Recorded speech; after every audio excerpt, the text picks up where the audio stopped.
I'm grateful you're here today. I'm Jennifer Lee, and this is the Healing in Sharing podcast. The Healing in Sharing is a space where women tell their stories honestly, connect through shared experience, and take steps towards healing together, letting others know they are not alone. Here, survival becomes strength. I know not every story is meant for a podcast. I created Jen Lee Listens to provide women with a private space to share what feels too heavy to carry alone. Book a complimentary session at jenleelistens.com. Before we begin, a gentle trigger warning. This podcast includes discussions of domestic violence, childhood trauma, and other sensitive topics. Please take care of yourself and reach out for help if needed. Thank you to Melissa Turry for composing the beautiful opening melody. Now let's begin today's journey. Today's guest is Jessie, and her story begins with one of the deepest losses a mother can face, the loss of a child. Becoming a younger mother and welcoming her first son was a joyous beginning. But later, she endured the heartbreaking loss of her second son, Eric Bradley, who passed away in the womb at 7 months. That loss also led to the discovery of an undiagnosed illness affecting her health.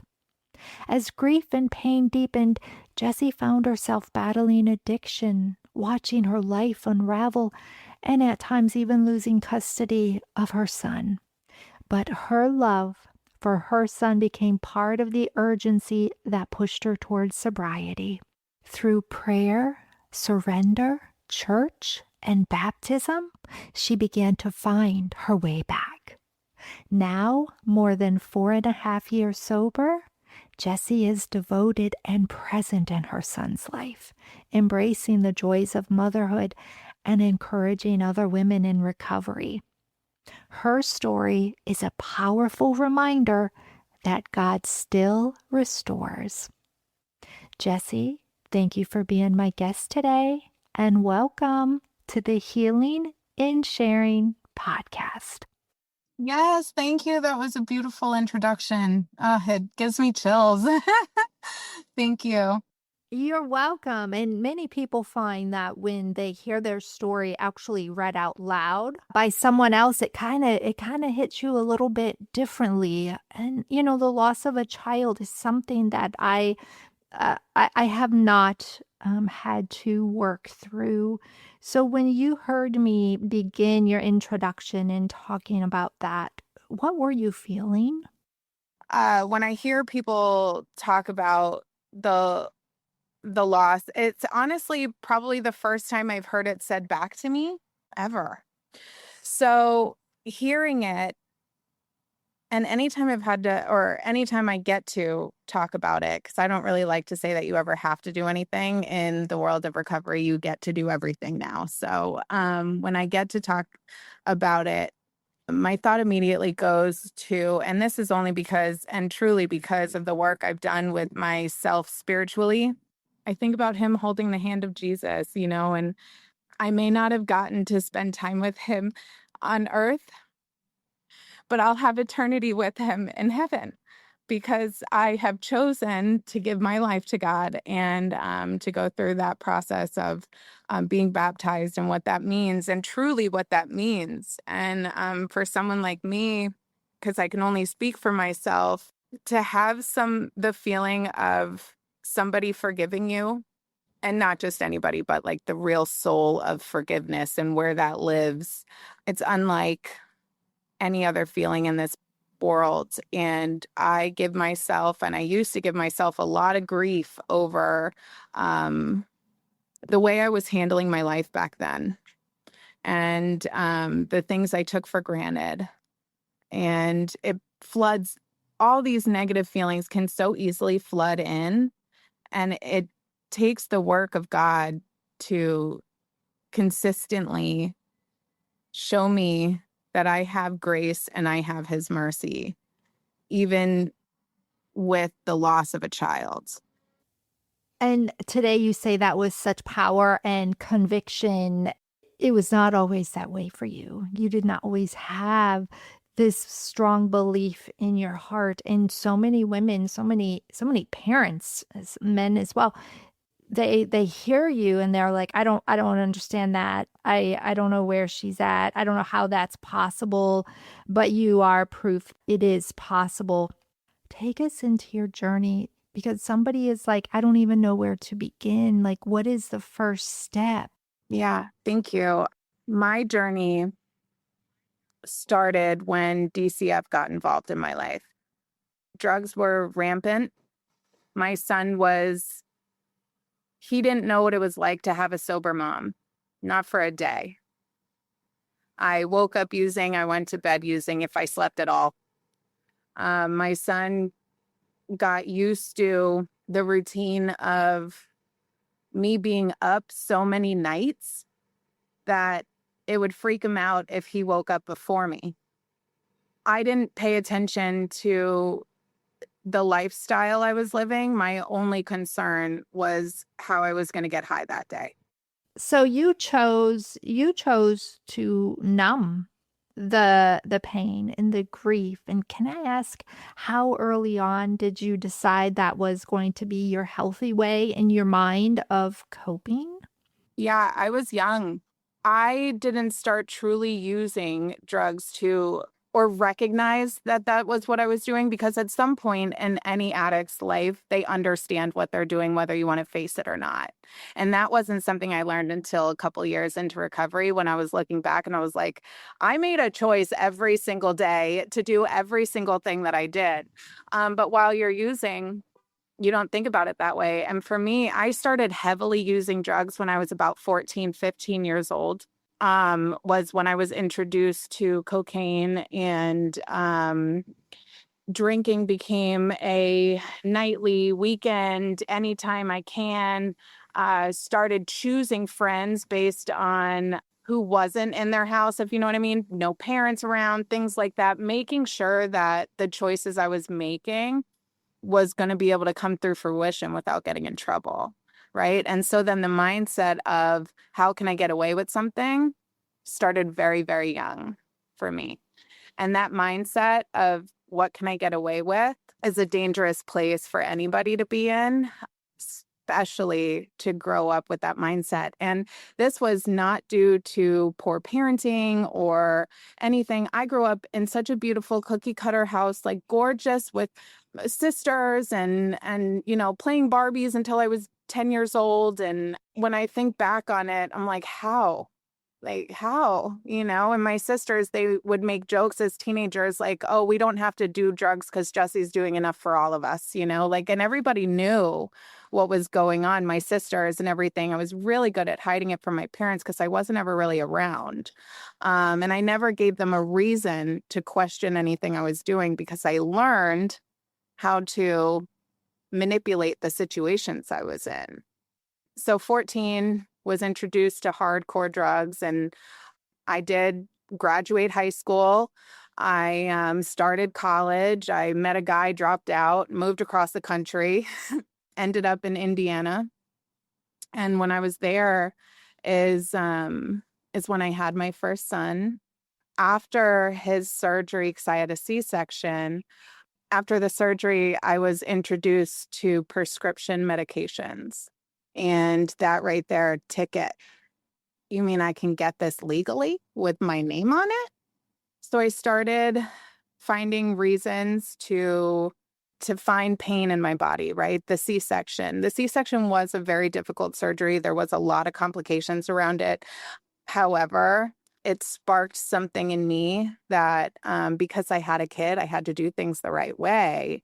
It changed something in that aspect of it until it didn't work that way anymore.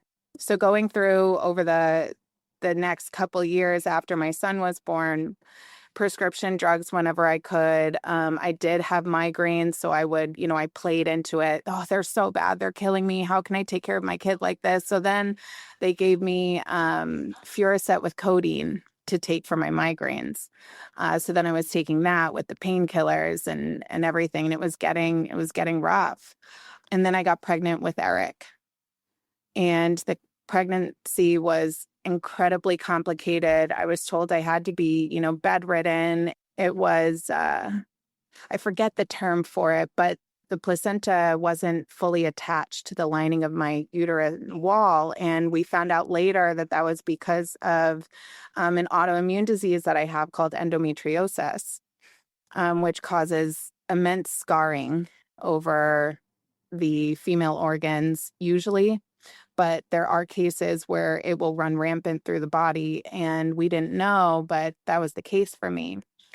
When I lost Eric and we started to go into discovery on why and how it happened, and 2 exploratory surgeries later, we found out that I had stage 4 endometriosis. I had cysts, tumors, and lesions that were covering the inside of my body. There was a tumor that had fused together a part of the liver and the organs that touch it. And so they had to go in and they cauterized and took out parts of my inner lining of my lap band muscle to my liver to cut up completely. I'm grateful for that surgery. I remember them telling me the recovery for it was going to be worse than the C-section. They gave me fentanyl patches to leave the hospital. I had Percocets and all these things. And at that point, I was so grief-stricken. I felt worthless. It sounds crazy, but it's the God's honest truth, and He's putting it on my tongue to say it out loud because I know I'm not the only one. But I didn't even want to be a mother to the son that I had, to Alex. I lost every single zest I had for life going through that. On top of that, my marriage was falling apart. I didn't know how to be a normal human being anymore. And I can remember my ex-husband telling me, specifically when I would be on something, that it was the first time he would see me calm, right? And so hearing that did something somewhere in my brain that told me this is what's going to fix me again. I used 3 different doctors to get all different types of medication. If one didn't give me something, I would go to one for another. Over the course of 3 more years, I had seen 4 different surgeries. At the very end of it, I ended up on a chemotherapy cocktail because of a certain tumor that they had taken out. But I ended up on a lupronide depot cocktail treatment. I had to go in for infusions, and there were some pretty heavy, nasty side effects. They lasted a couple weeks after the shot. My hair stopped growing, wasn't falling out, but it stopped growing, and my hair was really short at the time. Just to paint the picture of the scene, I was on the floor in the bathroom. My son is full diaper, crying in the bedroom. My friend comes over, who was a huge blessing to me. Still talks. She's a beautiful person, but she came over and she would help with my son. So the person that came with her ended up having a hard drug substance on them, and I tried it. From somebody who was just on the floor, nearly feeling like they were dying, to up. I took 1 hit and I felt like Superwoman. I thought I could conquer the entire world. I was up, I showered, I ate, I was laughing, and then I didn't pick it up again. My husband and I, we decided to get a divorce. Things were really bad, so I moved down to Florida. When I moved down here, I thought I was going to be the mom I've always wanted to be. Get me out of all that situation. No more surgeries. Just eat right, live clean. Everything's going to be great. And it was for about a month until I started dating. I very quickly and easily got right back into the people who were using and partying, living in my comfort zone, because that was my comfort zone then. I didn't know how to feel things and not get high over it. So from there, that was about 4 year internal battle and struggle every single day using methamphetamine was my drug of choice. I was a heavy, heavy user for years. I made it normal in my house. My son didn't think anything of it because that was just mom. He didn't question anything because I normalized it. And that sounds terrible because it is terrible. I was not a good mom, but I can say that today because I'm a great mom. Oh, I could cry. Because I know I'm a great mom today. But back then, I wasn't. And that's why DCF got involved. And DCF saved my life completely. A lot of people have a really terrible connotation of DCF. And I'm not saying that there aren't bad workers and caseworkers. There are good people and there are bad people. God blessed me with an amazing caseworker.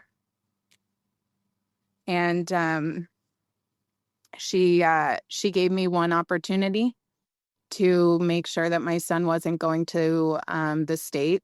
And my parents were my one phone call that day. It was about 9 o'clock at night. I had cops at my house, which brought DCF at my house. And they told me to pee in a cup. And I knew I wasn't going to pass. So I did. And it was almost like in that moment, I knew my time was up. There was one thing I always said was never going to happen to me. I said that no matter what, you know what, end up in jail, end up in institutions, end up anywhere, I'm never going to lose my kid. I lost one, I'm never going to lose him. And I would manipulate every single part of my day and situation to make sure that whatever I was doing seemed normal so that nothing was in question. I worked so hard on that, and until it doesn't, because that's not God living. That's not living life. That's not being alive. Right.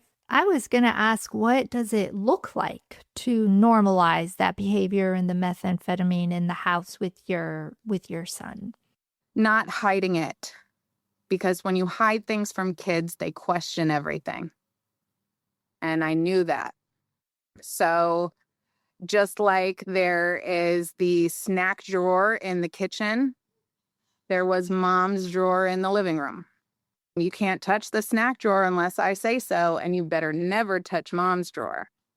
I kept my daily activities. I didn't hide anything. I justified it to myself that this was to save me, because he's not going to, be talking to his friends or someone at school saying, "Oh, mom hides in the bathroom every single day. I don't know what she brings in there." Or, "I can't do this until mom goes and, in a room for 10 minutes. There was like so many things that I would play through these terrible, crazy scenarios to try and normalize it in any way that I could. And I have to imagine there was a part of you that was afraid he would find it and maybe use it. Yeah, absolutely. I've said it a lot in the years. God kept my son safe and alive when I couldn't or didn't. I would be a fool to tell anybody that there wasn't a time that my son couldn't get hurt. He could have got hurt every single day. I could have very easily lost him too by my own hand from the drugs that I would keep in the house. When I was using, I didn't think about it that way because I would call it medicine to him. He was so used to me taking medicine. That's the part that was the little piece of the story there that's the missing piece that locks it all in. I called it medicine. It was something that he knew I needed to do to feel good because mom didn't want to end up in the hospital again. He was very used to me going to the hospital and very used to me being sick. So when I didn't have something, If I was out, or if I didn't have what I needed in the house, it was mom doesn't have her medicine. Mom's got to get her medicine before we do anything, because mom's not going to be good unless I have my medicine. So it was, mom's drawer was the medicine drawer. Don't touch the medicine drawer because medicine's not for children. Wow, yeah. You did find a way to not hide it, which most people would do. Yeah, it was bringing tears to my eyes too because so many times we do talk about as adults, God is what got me through this. But God is what got your child through that. Right. Way more than me. And you also had parents though that would support you. In other words, your son would go live with them when there were times that, you were struggling. Absolutely. My parents knew that there wasn't really anything that they can do to stop me from what I was doing. That's been very apparent in our lives ever since I was little. I definitely marched to the beat of my own drum. So whenever things were really hard, or I was struggling, or even if I just wanted a weekend bender, I would drop him off at my parents' house. So he was very used to going over there. It was a very stable place for him. It's always been that way for him, and I'm blessed for it. To talk real quick on how much God kept my son safe. And a big part of the reason I am so incredibly devout to the Lord is how strongly I used to declare that I was dancing with the devil and how good I was at it. I used those words many, many, many, many times, to the point where I almost even considered getting a tattoo of the words dancing with the devil on me, which thank God, God bless it. Thank God I didn't. Nope, that's not what's here. But I was a firm believer in God and the devil, just as I am now. However, I didn't think that I fit in with God. I knew I fit in with the devil. And I was very comfortable dancing with him, which is a very scary, scary place spiritually. It's not something that we're going to see in this realm, and I know that now. But to proclaim those things, even a little, is a very scary place. After I got clean is when I started to realize the repercussions of the words that I used to speak in the spiritual realm. And during that time when you looked in the mirror, who did you see? Oh, yeah, the mirror. Back then, I hated I hated mirrors. I hated them. I'd only look in a mirror if I really had to, once I was getting dressed, to make sure that, everything looked the way it did up here. And I didn't even use a mirror to style my hair. I just straightened it. Mirrors were a big part of my life. And it's something so that a lot of people that, you don't think about a mirror the way I guess I think about it. But now, so there was a point in, I had about 3 years clean is when this really hit, maybe 2.5. There was a woman in one of my Narcotics Anonymous meetings, and she was so adamantly talking about affirmations, affirmations, affirmations. It's how amazing they are for her, and how it's helped her through all these things. And the thought of looking at myself in a mirror and saying anything nice felt disgusting. Like, it felt disgusting. And that's like, I couldn't even fathom it, but I tried it. The first time, oh, I could cry. The first time I looked in the mirror clean and saw myself and so there's a point where, like, you look in the mirror every day, whether you're in the restroom, whatever it is. And, but when I took 3 minutes of just eye contact to myself, because that's where it starts, right? So to start affirmations, just give yourself 60 seconds of eye contact to yourself in the mirror. I didn't make it the full 60 seconds the first time. I didn't say anything to myself the first time, but I stared and I looked at myself, and I will never forget the feeling of looking at myself clean. It was It was like I'd never seen myself before in the most beautiful way possible. But I didn't make it the full minute. But I that's when I started it. And then the next day, I did the same thing in the morning before anybody was up in the house, bedhead and all. Because if you can't love yourself when you look a mess, then, you know, that's where you need to start. So I woke up and I would go in the bathroom and I'd shut the door and I made it the full minute. And at the end of the minute, oh man, this really gets me. At the end of the minute, I said, I love you. And I cried so hard, like so hard. And that was all. That was it for the first one. And in this time of it also, I started dating a man. He was a really big part in showing me that I'm easy to love. I didn't think I was easy to love at that point. I was just learning how to love myself. I was daily dedicated to learning how to cherish every moment, every smile, every laugh, every cry, learning how to cherish the little things. In recovery was a really, really big for me also.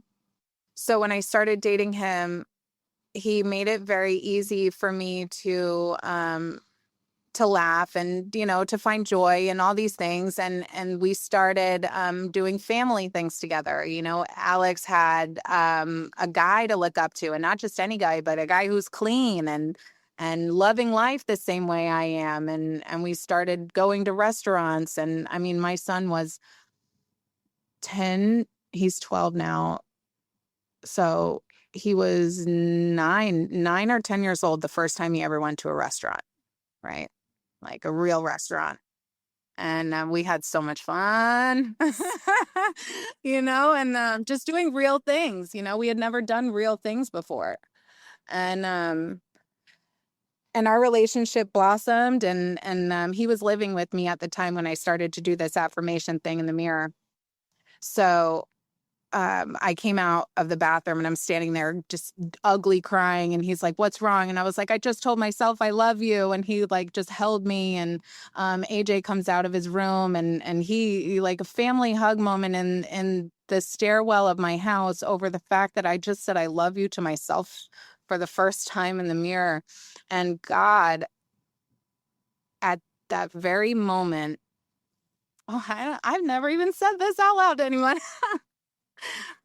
God, in that very moment, like I heard it in it's one of those things where like it's your voice, but it's not your voice kind of moments in my head. And it was the first time I ever learned also how to listen to that subconscious voice and understanding that the difference between a God thought and your thought, right? Those things, learning how to do those things. I was also going through all that at that point, learning how to be a Christian. And so I'm standing there, we're all standing there, I'm crying. I heard this is forgiveness in my head. Like, and so then there I'm just like crying. I'm like, we're going to church tomorrow, you know, and like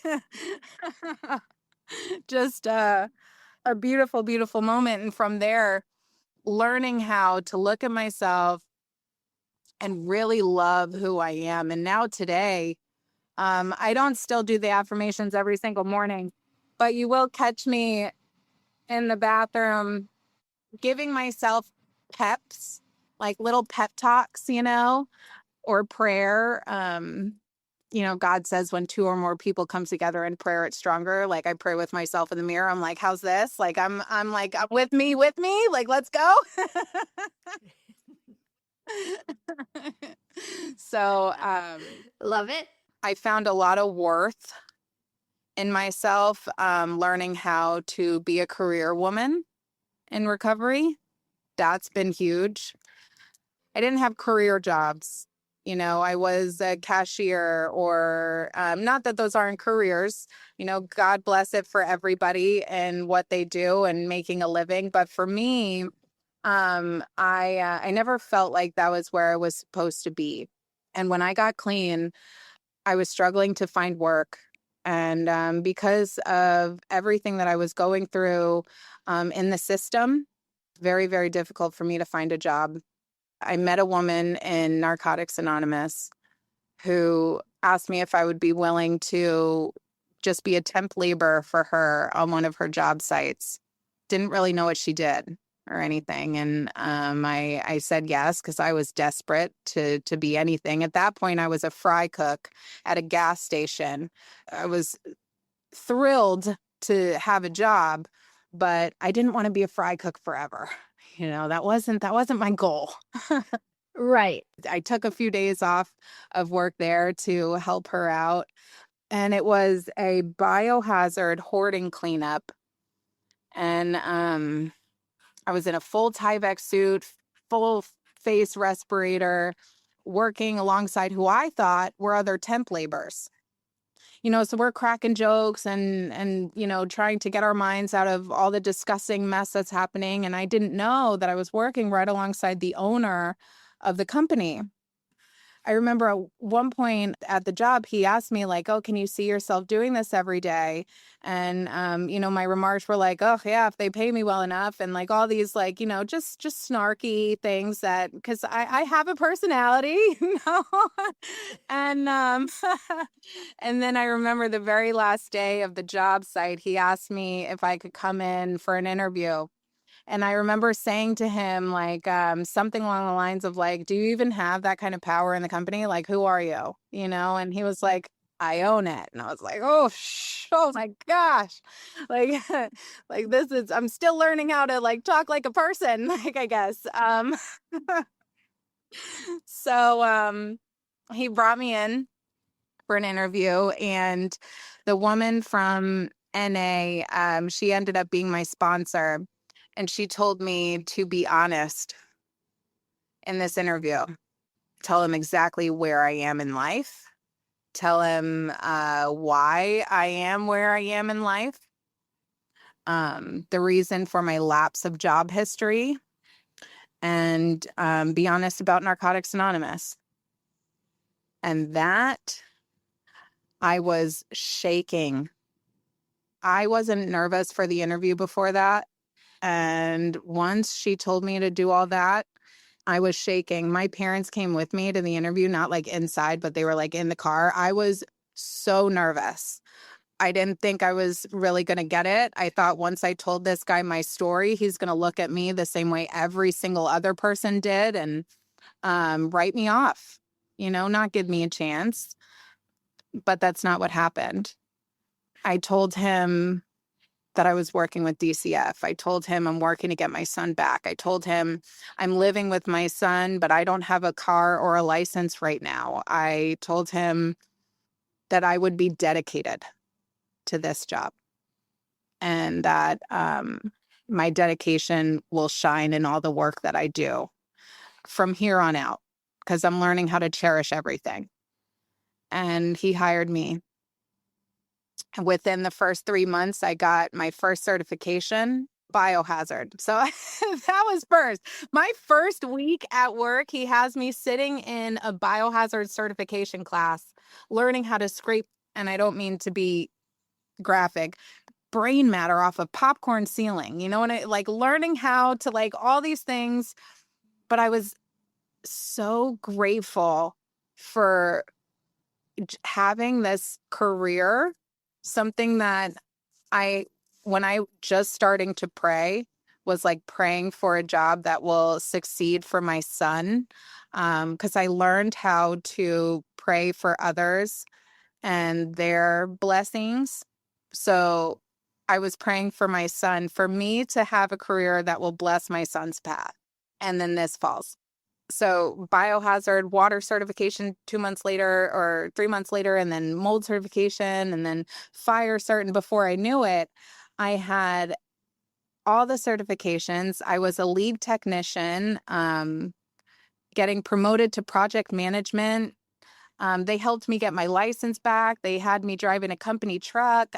Within 2 years, would not recognize the person who just got clean walking through the door. I wouldn't recognize her. I'm so incredibly grateful for this career that I have. I don't take any single second of it for granted. That's amazing. That's all part of your journey, you know, all part of the steps that were meant to happen. And now, when you look in the mirror, Oh, who do you see? now when I look in the mirror, oh, Jen, you're going to make me cry. um, You'll probably make me cry too. Now when I look in the mirror, I see a, a God's child. I see someone who was able to walk through the gates of hell and come out on the other side holding the hand of Jesus and her son. I see a great mom. I see a soccer mom, which is just in and of itself amazing. um, I see a career woman. Um, I see someone who's willing to make a difference instead of be the problem. And for somebody who is lost right now, what words of comfort, encouragement, would you give them? My favorite Christian song, because for me, I had a couple years clean when this song came out, but it grabbed me. And the line from it is, when you're low enough, the only thing you can do is look up. And for me, that meant everything, because the mountain I had to climb to clean the wreckage of my past was immense and vast, and it seemed impossible. It starts with being willing to look up, ask for help, and recognize that your past is forgiven as long as you ask for it. Gosh, forgiveness is such a hard it's a hard journey in itself because it has It is. yeah, it has layers, right? Yeah. Yeah. When is the first time you felt God embrace you? During the time that I was using, there were a couple moments where I ended up behind bars for silly things, trespass or it's silly things. The last time that I was in, the last time I will ever be in, but the last time, I had this woman come up to me with a Bible in her hand, didn't know her, didn't I didn't talk to anybody. I was there for 2 days, and she put her hand on me and she just started praying and speaking to me as if she knew me. And I'd never met this woman before in my life. And she asked me to just sit with her for a moment. And she put her hands over my shoulders and she started speaking in tongues. And my father speaks in tongues. And it's something he used to speak to me with when we were little. Or when I was little, like really, really little, he actually used to sing us lullabies in tongues. And you can't understand what it says, but it was beautiful. And it was the first time I had heard tongues in a very, very long time, probably 20 years. I felt something come over me as she was speaking in tongues, as if it was just out the words, like the words of my father. There was something in there, and I knew that it was God, and I felt God over me. Now, to that, when I got out, I didn't get clean right away. That's not when all that happened, but God touched me there. And I held on to that even through my using over the next about 6 months after that, before I got clean. it was something I held on to. I would be able to like hear her voice in my head. I held on to that moment, and looking back on it now, I know that was God's touch, right? The first touch. And then when I got clean, I was in a really, really, really, really dark place mentally, physically, emotionally, because Alex was taken from me. It was a day-to-day battle of just finding the will to be alive. And I found that every day through God alone. He was the only thing that kept me alive. I would come up with 1,000 ways to die every day. And you were baptized. Yes. Take us into that. I love that story. Oh man. Oh, that was so beautiful. So I've been going to church every Sunday, and started reading the Bible a little bit. I got the Bible app. I have, the notifications and things. So I was inversing myself in Christian living. There were 3 dreams that I had leading up to the baptism. The first dream, and truly, and this is where I came down with the incredible understanding that the spiritual world is so alive. Because even reading the Bible and doing these things every day, like without having a real understanding that there is a legitimate battle for your soul to end up dancing with the devil for eternity, it doesn't really land the same way. So I had this dream. I really would honestly rather call it a memory, because I know it happened in some spiritual realm of it. It's way too clear of a memory to be a dream. The devil came to see me in my dream. He didn't only come to see me, but he literally told me he was there to check on me. And I kissed him in my dream. And my son started crying and asking me what I was doing. Why am I doing this? What are you doing? It wasn't until my son told the devil to leave in my dream that I woke up. I woke up in sleep paralysis, though, for the first time ever.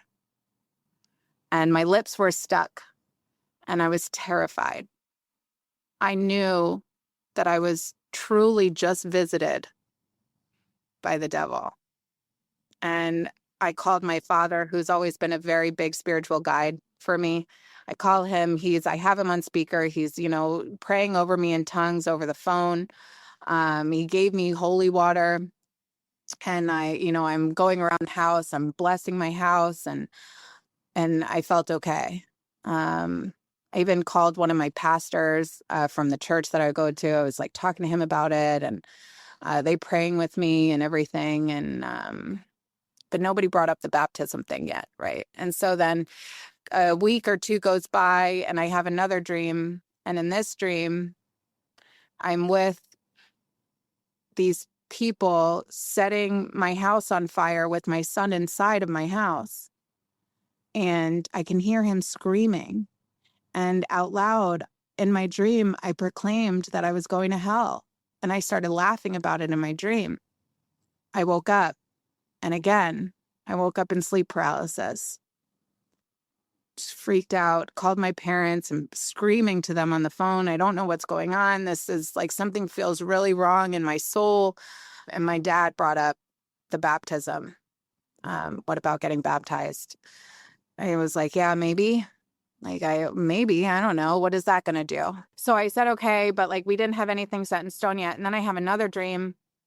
And in this dream, I truly know that this would have been my place in hell. God gave me an opportunity to see where I was going. It's terrifying. um, it's disgusting. It's in all words, very real and terrifying. I would have been in a house and the colors that are in hell don't exist in this world, but the colors are scary. Everything about it was terrifying. I was brought into a room and the bed was slime in some kind of way. And I was chained to this bed and told that I had to perform sexual acts on this person that was in the bed. And then I remember screaming out loud something, but the word God was in whatever I screamed, and I woke up. As soon as I woke up from that dream, I was getting baptized. There was no other answer for it. And so my father has friends that own a church up in Titusville, and I needed this to happen right away, right? So I call my church and I'm in almost hysterics, but I'm talking to them about I need this baptism done, and they were telling me, they do baptisms every Sunday, every first Sunday of the month, and so the next one wasn't until like 3 weeks, and I was like, I can't wait 3 weeks. Like, I love you guys, and I'm gonna keep coming here, but I can't wait 3 weeks. So my father got me in touch with the pastor up in Titusville, and I'm on the ride home from work, and I'm crying to this woman I've never spoken to before in my life and telling her pretty much my entire life story along with the dreams that I've been having. And she said they'll set it up for my baptism tomorrow night. So my boyfriend and my son are with me, and we drive up to Titusville, and we get there. My son is very active in my life. He doesn't know about the dreams, but he knew I was going through something. Like, I told him that we would have real conversations. The devil is real, but God is bigger, and that we're God's children. And I explained to him what the baptism was. We were both reading the Bible at that point, so we went back and we read John again, and so that he had an understanding of what I was doing. And so we get there, and my boyfriend's already been baptized, right? So he knows this whole process. I don't know anything that's about to happen, or really know. I've watched videos and stuff, but it's so different when it's a personal experience. So they pray over me, and we go into where the baptism tub was, and this is a beautiful, beautiful, beautiful church. And they bring me into the water and perform the baptism, and that breath coming up. I went into that baptism with so much force, understanding that the devil can no longer touch me. The devil is not allowed to visit me. He's not allowed to touch me, and he has no authority in my life. I went in with so much faith of that. By no stretch of the truth, to this day, I have not had a single bad dream or nightmare. Like, not a single one. This is hallelujah. Amazing. Even greater, after I get baptized and we declared me a child of God, my son is watching this all go down, and he started crying, and the pastor and I look over at him, and we were like, this is good. Like, we're crying because we're happy. And he, in his tears, he said, I'm crying because I'm happy too. I want to get baptized. And so my son got baptized with me. And which is so fitting for our journey, because he really did hold my hand as we were walking through the gates of hell together to get into the, kingdom of heaven. And now we literally did it all together, which is amazing. Yeah, it's really amazing. It is. It almost leaves me speechless. It's like speechless because I don't know, it leaves room for so many other people to experience this journey. Your story is one of hope, redemption, forgiveness, belief, faith. It is absolutely amazing. Thank you. Thank you for sharing. I'd like to end our conversation asking you, what is the most recent affirmation you have told yourself when you look in the mirror? Oh, that's good. Lately, when I look in the mirror, I always give myself the 60 seconds. But today, and lately I've been telling myself I am a child of God and I am walking the path that God has given me. To me, that affirmation lands with foundation and stability. There is a lot going on right now in work. I love my career completely, but it's big. I'm doing big things. I'm trying to make big things happen, and so to keep myself grounded has been really important. And then also what's happening, with my family and my father just now going on hospice, and my son uh, blossoming into who he is. I want to stay so stable and steady on this path. That my affirmation is just affirming through God and what he sees in me. I love myself. I love the person I am today, and it took a really, really long time to get here. Jessie, thank you so much for sharing your journey with us today. And thank you for being my guest on the Healing and Sharing podcast.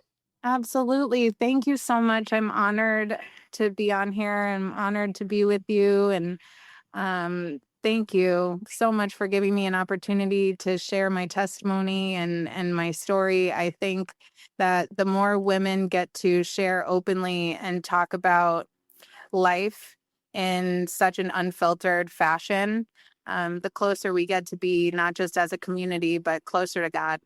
Absolutely. And for those listening, thank you for joining us on this journey to learn anything and everything. Visit the website, thehealinginsharing.com. And remember, you are stronger than you think. Until next time.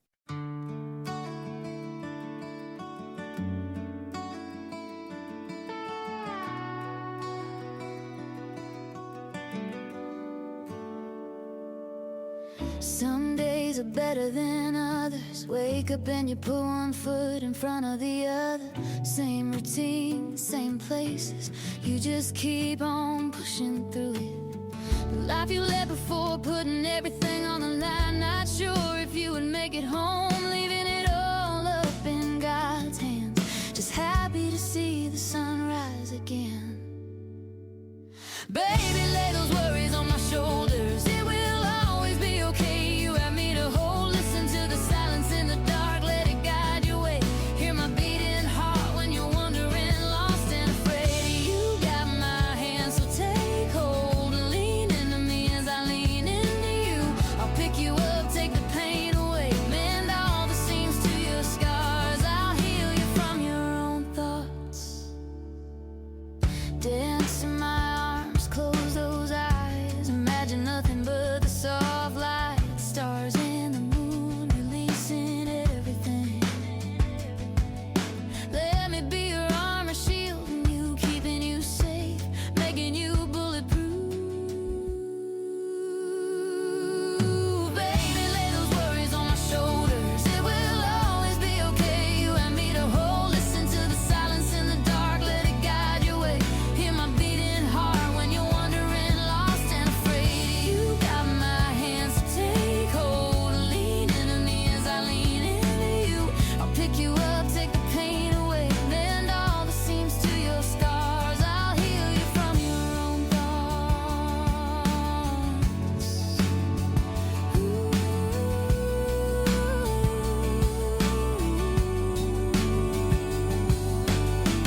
In time, the bruises of the old will blow away in the wind, be replaced with all the new. But until then, lean into me, let me be your everything. I'll keep you safe from all the harm. I'll heal you from the war, the thoughts that keep you